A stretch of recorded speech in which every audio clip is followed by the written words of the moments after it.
Now, there are various ways in which to invest, and there is not necessarily a single right way to do it. So it helps to understand the different approaches that you could take. One of the approaches is called factor investing. Let me get on my first guest. We've got Pratik Oswal, who is the head of passive fund business at Motilal Oswal AMC. Thank you so much, Pratik, as always, for taking the time. Let's start with the most basic question. What is factor investing? Where did it emerge? What is the history of this term?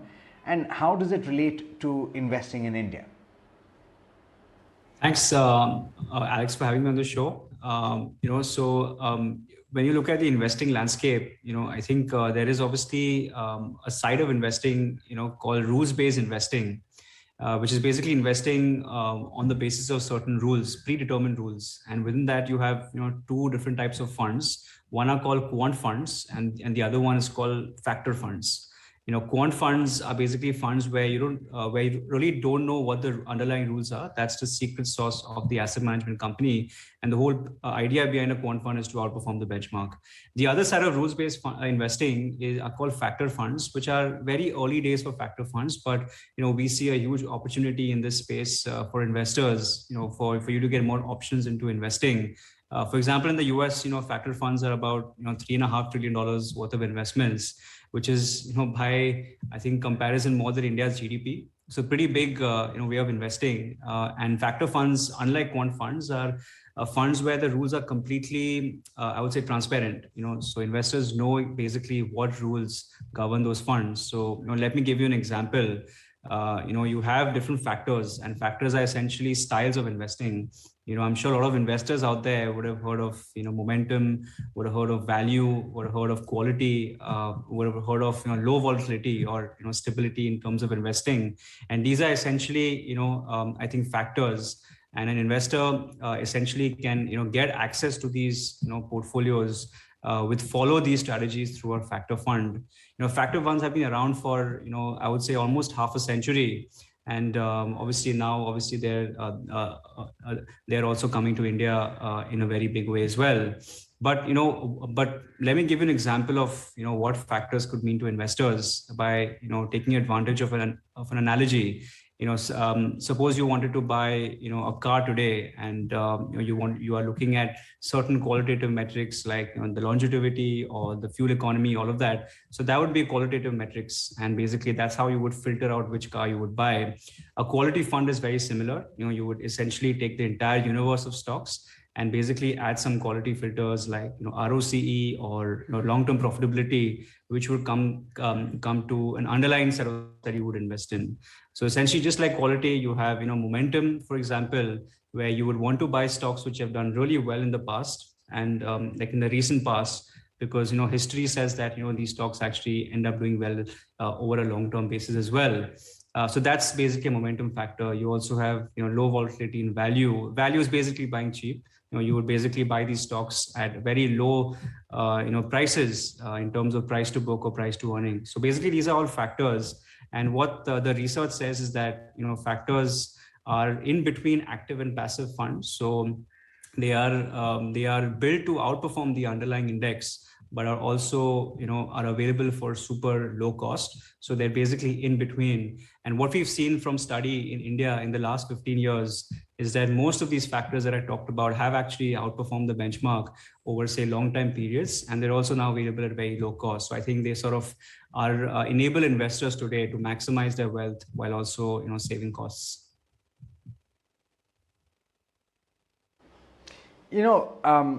We've had conversations about a smart beta in the past, Pratik, and in things that I was reading ahead of this conversation, there are people who've used factor investing and smart beta interchangeably, but as I understand it, they're entirely different. How do you understand how they are different? And the reason I ask is because smart beta has its share of critics. People have said that they haven't seen smart beta work as well as it was slated to work.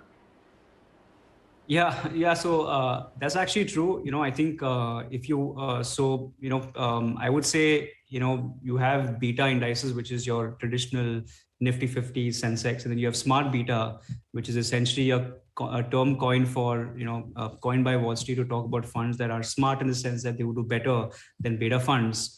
What we've seen in the US, at least in the last couple of decades, is that these funds are not as smart. So at least in the US, what we've seen is that, and now I think a lot of these funds are now called strategy indices as opposed to smart beta indices. So yes, I think it's important to realize that people should have expectations in place to say that these funds do not outperform in all market scenarios.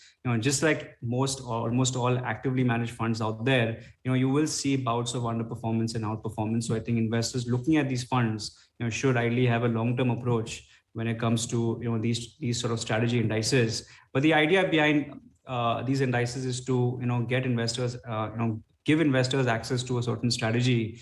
We have fund managers who are value pickers, who are quality pickers, who are growth pickers.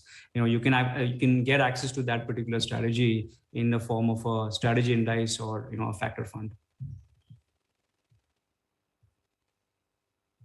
So let's talk about factors a little bit more. My understanding would be that in different in different scenarios, you'd have each of these factors that would shine, right? So would the strategy therefore be to have a portion of your portfolio allocated to each of these factors? Is that the approach to have, to have diversification within these factors as well? Yeah, absolutely. So when you look at your investment portfolio, we usually talk about, and this is from a wealth manager perspective, a core portfolio and a satellite portfolio. Core portfolio is a portfolio which you'd never touch for a very long time, 10, 15, 20 years, as long as possible. And then you have a satellite portfolio where you'd want to take bets on, certain funds for 3 to 5 years time. So I think factor funds, fit in the satellite portion of the portfolio. As you said, you're absolutely right. Certain factors work in certain market conditions. So to give you an example, in a bull market scenario, like what we've had in the last, say, 5, 6, maybe 10 years, momentum as a strategy ends up doing really well. And this is apparent from all sort of markets and asset classes. So if you are expecting a bull market, which, we sort of are, then momentum is a good strategy to go. Apart from momentum, also, if you look at other cycles, for example, a bear market cycle, what we've seen is actually quality does really well in a bear market cycle because quality ends up holding value in a much better way. Apart from quality, even something like low volatility also ends up doing well. So I think yes, you can essentially, a lot of people in the US and in other parts of the world, have actually used factors to be able to play the different market conditions. Whether it be expansionary or whether markets are not doing well. So yes, for downside protection, for example, quality and low vol does super well for investors. Whereas the sort of market we are in today, momentum is the one factor that is doing very well. So yeah, so there is like a certain attribute to factors, and we believe that it really depends on the customer. What the customer is trying to get out of factors. It's fairly most of the interest that factor investing has comes from advisors as opposed to direct retail clients. So I think a lot of the advisory universe is extremely well. I mean, I think they're the ones who sort of utilize factor funds the most. Okay.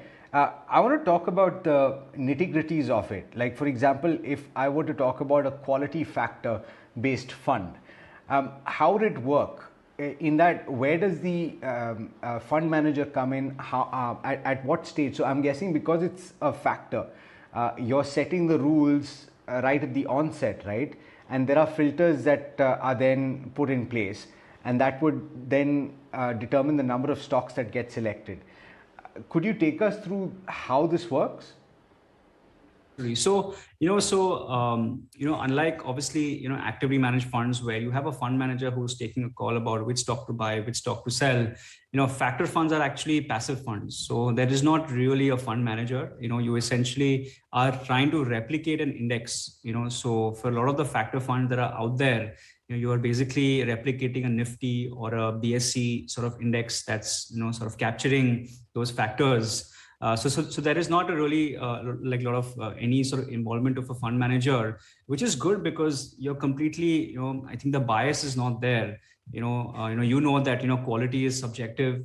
I think different people have different versions of quality, but because in factor funds you don't have that subjectivity, the rules are pretty much fixed. So a lot of the quality, like a quality factor fund that you see, its calculation is predetermined. So you know exactly which stocks are there and why they are there. And this is basically based on global standards. So, like a quality fund in the US would be very similar in terms of quality fund in India. So basically, a lot of these funds are based on predetermined rules which are set, and you know exactly what those rules are. So to give an example, say a Nifty 200 quality 30.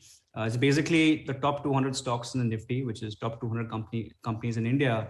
And within that, you would basically use, standardized filters like debt to equity, ROCE, and ROA, which are, basically good measures of, profitability and quality.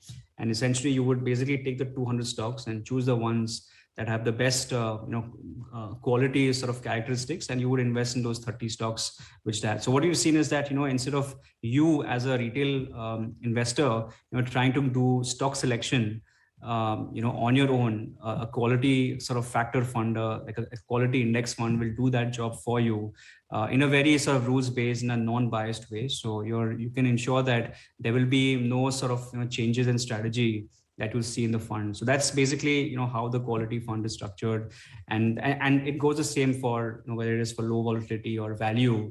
So for example, in a value fund, you would basically just have a bunch of stocks which are extremely low priced. So for example, value, for example, in 2021 did really well.